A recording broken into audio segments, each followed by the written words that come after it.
اعوذ باللہ من الشیطان الرجیم بسم اللہ الرحمن ریاست پاکستان ورسز ظہیر احمد کیس کے حوالے سے تھوڑی سی بات کروں گا۔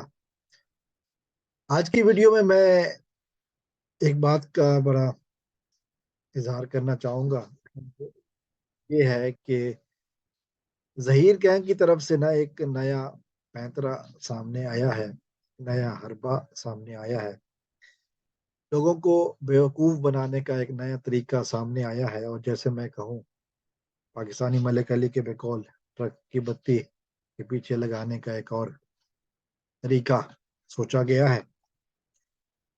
یقیناً باقی طریقوں کی طرح یہ طریقہ بھی ناکام ہو جائے گا، لیکن ایک نیا محاذ کھولا گیا ہے، ایک نئی حکمت عملی اپنائی گئی ہے، اور وہ حکمت عملی یہ ہے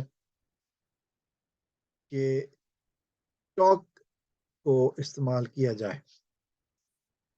ٹک ٹاک جو ہے وہ نوجوان نسل کی پسندیدہ اپلیکیشن میں سے ایک ہے۔ ٹک ٹاک کے اوپر بہت ساری باتیں کی جاتی ہیں، ہو جاتی ہیں، شارٹ ویڈیو بنتی ہیں۔ آج کل تو 3 منٹ کی تک کی ویڈیو بن رہی ہیں، شاید 9-10 منٹ کی بھی اپلوڈ ہو جاتی ہیں۔ تو اس حوالے سے بات کی گئی کہ اب ظہیر صاحب جو ہے مجرم ظہیر صاحب جو ہے وہ اب ٹک ٹاک استعمال کر رہے ہیں اور چاہتے ہیں کہ ان کا مقدمے کا فیصلہ ٹک ٹاک پر ہو۔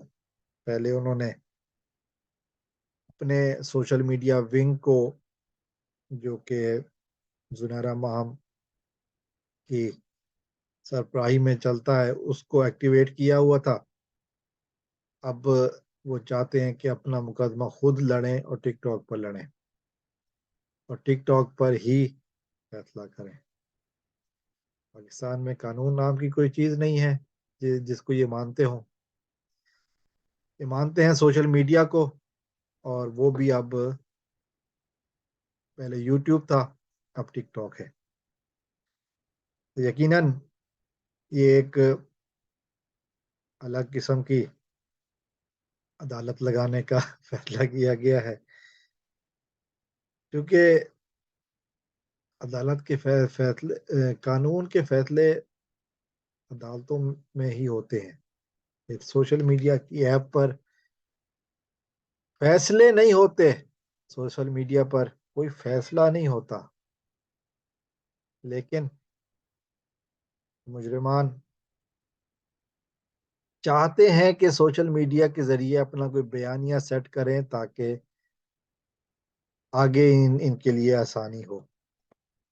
تو یہ ایک طریقہ نیا سامنے آیا ہے ظہیر صاحب کی طرف سے، لیکن اگر وہ سمجھتے ہیں کہ اس طریقے سے وہ اپنے آپ کو بچا پائیں گے تو یقیناً احمقوں کی جنت میں رہتے ہیں۔ ٹک ٹاک ایک پاپولر ایپ ضرور ہے، ٹک ٹاک پر نوجوان نسل ضرور موجود ہے، لیکن نوجوان نسل کو اگر آپ نے بیوقوف اور سمجھا ہوا ہے تو یقیناً غلط سمجھا ہوا ہے۔ نوجوان نسل سب پتہ ہے، نوجوان نسل بیدار ہے۔ پاکستان میں ٹھیک ہے کہ ٹک ٹاک کا استعمال بہت چیزوں پہ ہوتا ہے، لیکن یہ جو جولیٹ کی سٹوری بنائی جا رہی ہے یہ عدالت کے نوٹس میں جب آئے گی، پھر بات کہیں سے کہیں نکل جائے گی۔ بہتر یہ ہے کہ اس چیز کو سوچ سمجھ کے استعمال کیا جائے، جھوٹ نہ بولا جائے، کیونکہ اکثر یہ دیکھا گیا ہے کہ اس ایپ پر ویڈیو لگانے کے بعد 90% سے زیادہ گالیاں پڑتی ہیں۔ تو پھر ادھر کا ارادہ ہے، مزید گالیاں کھانے کا ارادہ ہے، کیری آن، لیکن گالیاں تو اب پڑیں گی، کیونکہ عدالت کے جس ٹرائل شروع ہونے تک یہ سلسلہ چلے گا، ٹرائل کے ختم ہونے تک یہ سلسلہ چلے گا، اس کے بعد پھر نہیں چلے گا۔ یہ best of luck to you TikTok. کتنی دیر آپ کا اکاؤنٹ رکھتا ہے، کب تک رکھتا ہے وہ پھر دیکھ لیتے ہیں۔ السلام علیکم ورحمۃ اللہ پاکستان۔